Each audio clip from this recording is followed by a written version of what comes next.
Hello friends, welcome back to my YouTube channel. মই অনুৰাগ শৰ্মা আপোনালোক সকলোকে পুনৰবাৰ স্বাগতম জনাইছো মোৰ YouTube চেনেলটোলৈ। আজি মই আপোনালোকৰ সন্মুখত এটা নতুন ভিডিঅ' লৈ উপস্থিত হৈছো আৰু আজিৰ ভিডিঅ'টো মই আপোনালোকৰ সৈতে শ্বেয়াৰ কৰিম Assam public service commission Assam লোক সেৱা আয়োগ APSCৰ যোনটো child development project officer online application চলি আছে তাৰ কাৰণে এডুকেশনাল কোৱালিফিকেশনটো লৈ পেলাই অলপ ইস্যু চলি আছিল তাৰে ইস্যুটো সলভ হৈছে আপ টিল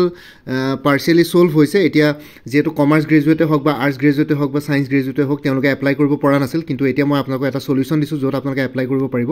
আপোনালোকে যেটো এপ্লাই কৰিবৰ কাৰণে এখন প্ৰফাইল বনাব লগা হয় প্ৰফাইলটো এতিয়া মোৰ ইয়াত স্ক্ৰিনত মোৰ প্ৰফাইলটো আপোনালোকে দেখিছে তো ইয়াতে মোৰ প্ৰফাইলটোত আছে graduation qualification type graduation name of degree bachelor of commerce BCom with major ঠিক আছে major subject accountancy general subject 1 general subject 2 general subject 3 তিনটা সাবজেক্ট আছে ঠিক আছে এটা জেনাৰেল সাবজেক্ট 1 টোত মই আপোনালোকক ৰেড কালাৰ দি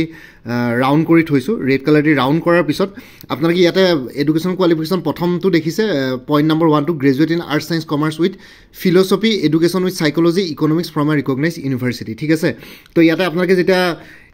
জেনাৰেল সাবজেক্ট নম্বৰ 1 টো আছে তো তাতে আপোনালোকে বিজনেস ইকোনমিক্স বুলি নিদি পেলাই কমাৰ্সৰ খিনি কথা কৈছো বিজনেস ইকোনমিক্স বুলি নিদি পেলাই যদি ইকোনমিক্স সিলেক্ট কৰে তেতিয়া হলে আপোনালোকে ফৰ্মখন সাবমিট কৰিব পাৰিব অনলাইন ঠিক আছে তো ইয়াতে যেটো ইয়াতে ইকোনমিক্স বুলি দি আছে বিজনেস ইকোনমিক্স তো মেবি সিস্টেমে মানে একসেপ্ট কৰিব পৰা নাই এটো যেটো এবোৰ আৰু আৰ্টিফিশিয়াল ইন্টেলিজেন্সৰ কথা হয় তো হেতু কাৰণে আৰু এজন ক্যান্ডিডেটে ধুনিয়াকে অনলাইন এপ্লাই কৰি পেলাই তেওঁ কমেন্ট সেকশনত আজি জনালো বস্তুটো তইছন মই তেওঁৰ কথাটো শুনি পেলাই এতিয়াও চালো চাই পেলাই দেখিলো যে হেতু যদি আপোনালোকে চেঞ্জ কৰে কমাৰ্সৰ খিনি কথা কৈছো বিজনেস ইকোনমিক্স নিদি পেলাই যদি সাবজেক্ট নম্বৰ 1 যদি অকল ইকোনমিক্স চুজ কৰে তেছে এটো যদি আপডেট কৰে প্ৰফাইলটো তাৰ পিছত আপোনালোকে এপ্লাই কৰিলে মানে আপোনালোকৰ অনলাইন এপ্লিকেশন একসেপ্ট হৈ যাব তো মই নিজে অনলাইন এপ্লিকেশন কৰি চাইছিলো লাষ্টত একসেপ্ট হৈ যায়গে তাৰ পিছত আৰু লগতে বাকি আৰ্টছৰ খিনি ইয়াতে অকল এডুকেশন সিলেক্ট কৰিব এডুকেশন উইথ সাইকোলজি সিলেক্ট কৰিব জেনাৰেল সাবজেক্ট 1 ত বাকি কিটা সাবজেক্ট জি দিয়ে লাগিলে বাকি এটা সাবজেক্ট মই ইয়াতে জেনাৰেল সাবজেক্টটো ম্যানেজমেন্ট দিছো বিজনেস স্ট্যাটিস্টিক্স দিছো তো জুমবিলাক সাবজেক্ট কমাৰ্সটো বহুত সাবজেক্ট আছে তো বিজনেস ম্যাথমেটিক্স থাকে ইকোনমিক্স আছে কোম্পানি ল আছে তো ইয়াতে যেহেতু তিনটা চাৰিটা সাবজেক্টৰ অপচন আছে তো যিকোনো কেটামান ভৰাব লগিয়া আছিল তো বাকি আপোনালোকৰ যোনখিনি আৰ্টছৰ আছে তেওঁলোকে অকল এডুকেশন চুজ নকৰি পেলাই সাইকোলজিটো যেহেতু এডুকেশনৰ লগত কি বুলি কয় ইন্টিগ্ৰেটেড থাকে তো এডুকেশন উইথ সাইকোলজি বুলি ইয়াত সিলেক্ট কৰিব জেনাৰেল সাবজেক্ট 1 ত প্ৰফাইলটো ক্ৰিয়েট কৰোতে তো এতিয়া আপোনালোকৰ হৈ যাব ঠিক আছে এইখিনি এডুকেশন কোৱালিফিকেশনত গৈ পেলাই এইখিনি অলপ মডিফাই কৰি পেলাই সাবমিট কৰিব লাগিব তেতিয়া হৈ যাব আৰু সায়েন্সৰ খিনিও আপোনালোকৰ যদিহে ইকোনমিক্স আছিল তেতিয়া হলে ইকোনমিক্স চুজ কৰক কাৰণ কথাটো এনেকুৱা এটা সায়েন্সত যদি আপোনালোকে বিএসসি পঢ়িছে বিএসসি যদি আপোনালোকে ইকোনমিক্স সাবজেক্টটো নাছিলে তেতিয়া হলে বা ফিলসফিটো সায়েন্সত মেবি নাথাকে তো বেসিক্যালি ইকোনমিক্স যদি নাথাকে তো এতিয়া যদি আপোনালোকে ইকোনমিক্স চুজ কৰি পেলাই সিলেক্ট কৰে মানে সাবমিট কৰে আপোনালোকৰ কিন্তু চাকৰি পোৱাৰ পিছত আকৌ যেতিয়া ডকুমেন্ট ভেৰিফিকেশন হ'ব তেতিয়া কিন্তু ৰিজেক্ট হৈ যাব তো বেসিক্যালি আপোনালোকৰ যদি সায়েন্সৰ কোনবা ষ্ট্ৰীমৰ ক্যান্ডিডেট আছে তেওঁলোকৰ যদি ইকোনমিক্স সাবজেক্টটো নাই তেতিয়া হলে ইয়াতে আপোনালোকে এপ্লাই নকৰিব তো এপ্লাই কৰিলে ইকোনমিক্স ইয়াতে চুজ কৰিলে মেবি সিস্টেমে লোড লৈ ল'ব আৰ্টিফিশিয়াল ইন্টেলিজেন্সে কিন্তু পিছত গৈ পেলাই আপোনালোকৰ কিন্তু ডকুমেন্ট ভেৰিফিকেশনৰ ৰিজেক্ট হৈ যাব তো চাকৰি পোৱাৰ পিছত ৰিজেক্ট হোৱাতকে বেটাৰ নকৰাই ভাল আৰু যদি কাৰোবাৰ যদি কিবা ডাউট আছে এপিএসসি এবাৰ ফোন কৰি জনাই লওক কাৰণ বহুতবাৰ ফোন কৰিলে তেওঁলোকে এবাৰ হলো ফোন পিক কৰে আপোনালোকে ট্ৰাই কৰি থাকিব গোটেই দিনটোত 20 বাৰ 25 বাৰ 30 বাৰ ট্ৰাই কৰিব তাৰ পিছত যদি এবাৰ যদি ফোনটো পিক কৰে তেতিয়া হ'ব আৰু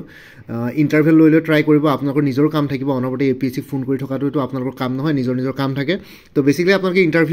ইন্টাৰভিউ লৈ পেলাই মাজে মাজে ফোন কৰি ট্ৰাই কৰিব এপিএসসি যদি এবাৰ ফোন পিক কৰে তেতিয়াহলে আপোনালোকে সুধি ল'ব পাৰে বাকি কমাৰ্স গ্ৰেজুৱেট খিনি এটো দিব পাৰিব বাকি আৰ্টছৰ খিনি কাৰোবাৰ যদি এডুকেশন আছে এডুকেশন উইথ সাইকোলজি সিলেক্ট কৰিব সাবজেক্ট নম্বৰ 1 ত মই যোনটো ইয়াতে ৰেড মাৰ্ক দি থৈছো আৰু লগতে বাকি যি সকলৰ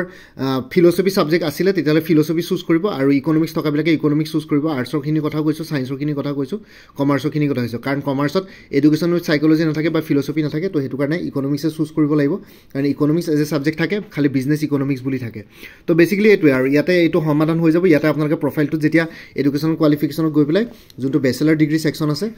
ব্যাচেলৰ ডিগ্ৰী গ্ৰেজুৱেচনৰ সেকশনত গৈ পেলাই এইখিনি মডিফাই কৰি পেলাই আপডেট কৰিব প্ৰফাইলটো আপডেট কৰিলে মানে গুটেখিনি বস্তু সলভ হৈ যাব আপোনালোকে অনলাইন এপ্লাই কৰিব পাৰিব তো ধন্যবাদ বাকি ইমানখিনি জনাৰ কাৰণে ভিডিওটো বনালো বাকি চাইল্ড ডেভেলপমেন্ট প্ৰজেক্ট অফিচাৰ এটা ফুল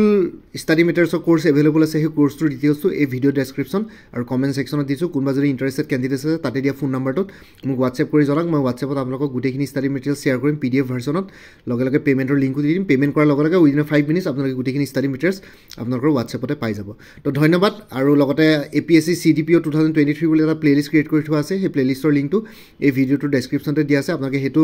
প্লেলিষ্টত গৈ পেলাই এই পৰীক্ষাটোৰ লগত জড়িত সকলো ধৰণৰ ভিডিঅ'জ পাই যাব। বাকী আজিৰ ভিডিঅ'টো ইমানতে সমাপ্ত কৰি আপোনালোক সকলোৰ পৰা বিদায় ল'লোঁ। কাইলৈ পুনৰ এটা নতুন ভিডিঅ'লৈ আপোনালোকৰ সন্মুখত উপস্থিত হ'ম। তেতিয়ালৈকে ভালকৈ প্ৰিপেৰেশ্যন কৰি থাকক। সকলোৱে অল দি বেষ্ট থাকিলে। Bye take care friends. Bharat মাতা কি জয়। জয় আই অসম।